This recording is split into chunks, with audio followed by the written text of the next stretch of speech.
Saudara sekalian, selamat berjumpa kembali dan selamat datang di PJP Ginting Channel Opini Kebangsaan. Dalam video kali ini, kita akan berdiskusi tentang arah demokrasi Indonesia di masa depan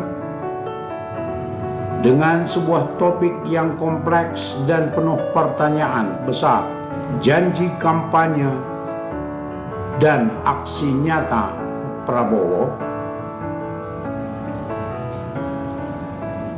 Sebagai warga negara dan warga bangsa yang peduli, kita telah memberikan suara voting dalam pemilu presiden Februari lalu.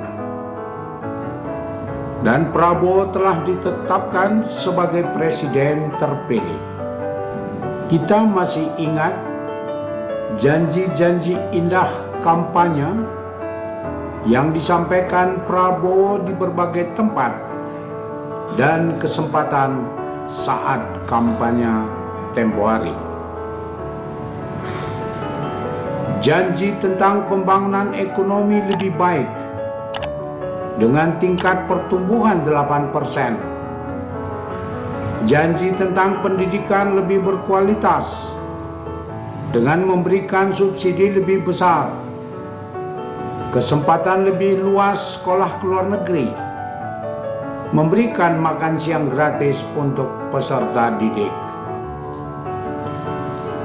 Janji tentang penegakan hukum dan penguatan institusi hukum dengan cara menaikkan gaji dan pendapatan para penegak hukum. Janji tentang pelestarian lingkungan, keamanan, ketertiban dan pertahanan lebih kuat, dan sistem hukum, sistem politik lebih berkeadilan, melanjutkan pembangunan IKN dan infrastruktur jalan lebih meningkat. Janji-janji kampanye tersebut akan mulai diwujudkan ketika Prabowo telah dilantik dan membentuk kabinet yang akan membantunya.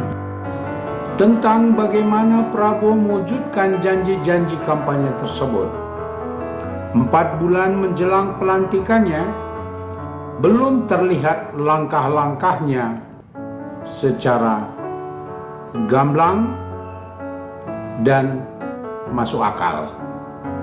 Hanya dengan menyatakan menaikkan pajak hingga 18%, menggenjot pertumbuhan ekonomi 8%, mendorong tumbuhnya UMKM, pembukaan lapangan kerja besar-besaran, memberi izin pembukaan tambang-tambang untuk masyarakat seluas-luasnya, menarik investor luar negeri hingga 2.000 triliun. Itu adalah sebuah pernyataan dan langkah-langkah yang tidak masuk akal. Langkah-langkah itu sulit sekali dicapai. Di tengah berbagai kesulitan dan isu-isu negatif tentang Indonesia, semakin sulit di tengah korupsi yang merajalela dan semakin tinggi kualitas dan kuantitasnya. Utang negara, utang BUMN dalam dan luar negeri makin besar dan menggila. Pengangguran meningkat tajam. Perusahaan banyak gulung tikar. Nilai tukar kian melemah. Daya beli masyarakat menurun tajam. Prabowo tahu benar semua kesulitan itu. Sehingga 4 bulan jelang pelantikannya, kita belum pernah mendengar langkah strategis yang akan ditempuhnya.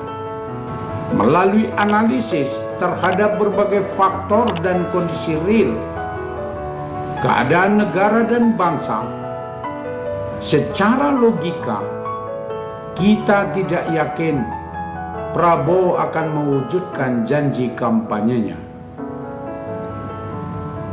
Janji-janji kampanye akan tetap menjadi janji-janji kampanye belaka.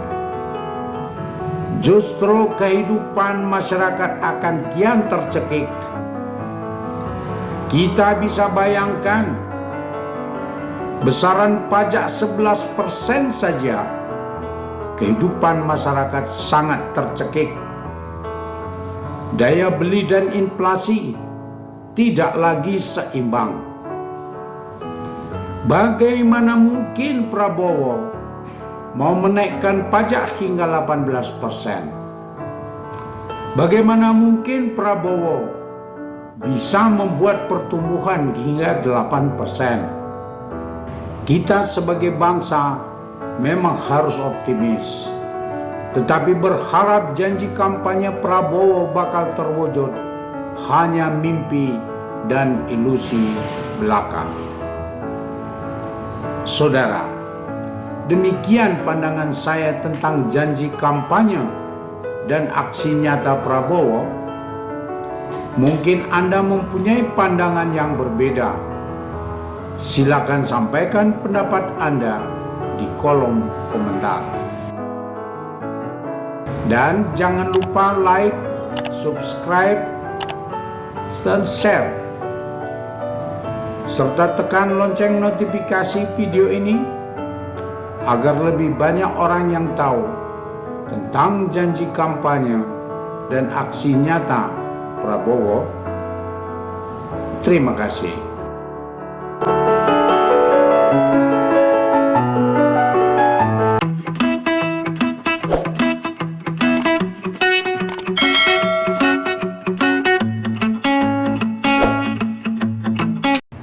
Saudara sekalian, selamat berjumpa kembali dan selamat datang di PJP Ginting Channel Opini Kebangsaan. Dalam video kali ini, kita akan berdiskusi tentang arah demokrasi Indonesia di masa depan dengan sebuah topik yang kompleks dan penuh pertanyaan besar: janji kampanye dan aksi nyata Prabowo. Sebagai warga negara dan warga bangsa yang peduli, kita telah memberikan suara voting dalam pemilu presiden Februari lalu, dan Prabowo telah ditetapkan sebagai presiden terpilih.